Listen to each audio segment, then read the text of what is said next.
Bonjour et bienvenue à Coaching de gestion en action. Qui n'a pas procrastiné sur une idée, un projet, une action à prendre à un moment donné dans sa vie? Pour certains, c'est temporaire, mais pour d'autres, c'est une habitude.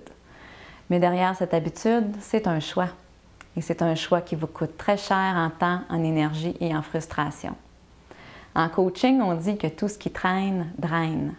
Alors le fait de reporter à plus tard, ça fait en sorte que ça demeure toujours à votre esprit ce qu'il vous reste à faire et ça vous draine énormément d'énergie. C'est comme un boulet qu'on traîne attaché à nous constamment.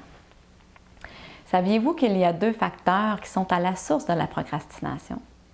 Le premier, la peur. La peur d'agir, car on ne sait pas trop comment s'y prendre. La peur de dire, par exemple, parce qu'on a à communiquer une vérité, une limite à quelqu'un et on a peur de ne pas être aimé, on a peur de faire de la peine. Ça peut être aussi la peur de faire, parce qu'on a peur de ne pas être à la hauteur, on a peur de se tromper, de ne pas être bien vu. Tandis que le deuxième facteur à la procrastination, c'est l'amour. Et oui, l'amour. Nous avons tous tendance à mettre plus de temps et d'énergie sur les choses que l'on aime faire, sur les choses qui vont nous stimuler, plutôt que celles qui vont nous peser. Alors, c'est beaucoup plus facile de mettre nos priorités, notre focus sur les situations qui vont nous procurer du plaisir et de la légèreté, plutôt que celles qui vont nous demander plus d'efforts et peut-être aussi dans lesquelles nous nous sentons plus inconfortables.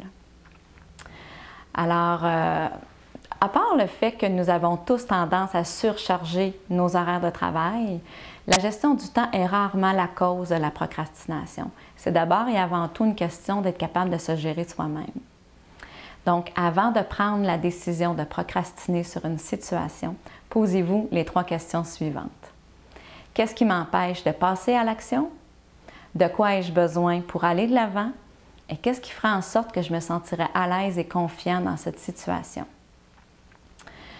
Rappelez-vous que votre présent est la somme des choix que vous avez faits dans le passé. Donc, évaluez votre présent et demandez-vous si vous voulez que votre futur soit la continuité de votre réalité actuelle. Quels seraient les impacts ou quels seront les impacts si vous poursuivez dans cette voie? Si vous désirez faire des changements, je vous invite à faire l'inventaire de ce qui traîne pour vous et demandez-vous quelles sont les vraies raisons derrière le fait que vous les laissez traîner. Pour vous aider à aller de l'avant, voici donc quelques autres questions qui pourraient vous éclairer. Dans un premier temps, est-ce que cette tâche ou cette responsabilité que vous avez tendance à remettre toujours à plus tard fait appel à vos forces ou à vos faiblesses? Si vous pensez qu'elles font davantage appel à vos faiblesses, et que vous sentez que ça vous draine beaucoup d'énergie, peut-être qu'il est temps d'évaluer autour de vous qui serait le mieux placé pour faire cette tâche-là, surtout si elle est répétitive. Et il y a sûrement quelqu'un dans votre entourage pour qui c'est plus naturel et peut-être plus facile aussi et plaisant de la faire. Deuxième question, qu'est-ce que ça demanderait de votre part pour remettre cette situation-là en priorité?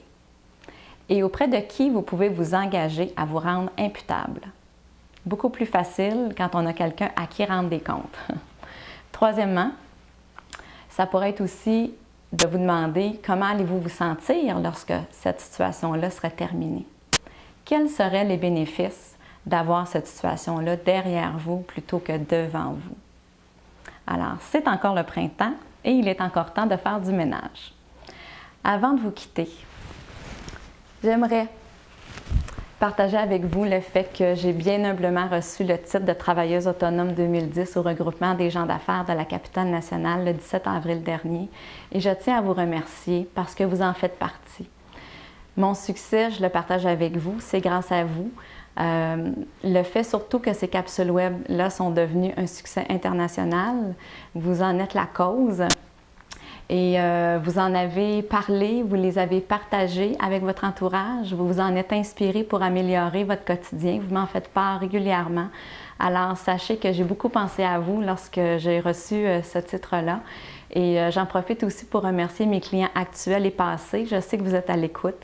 Alors, un grand merci parce que grâce à vous tous, je deviens une meilleure coach à tous les jours. Alors, du fond du cœur, je vous remercie infiniment. Mille merci et je vous reviens le mois prochain.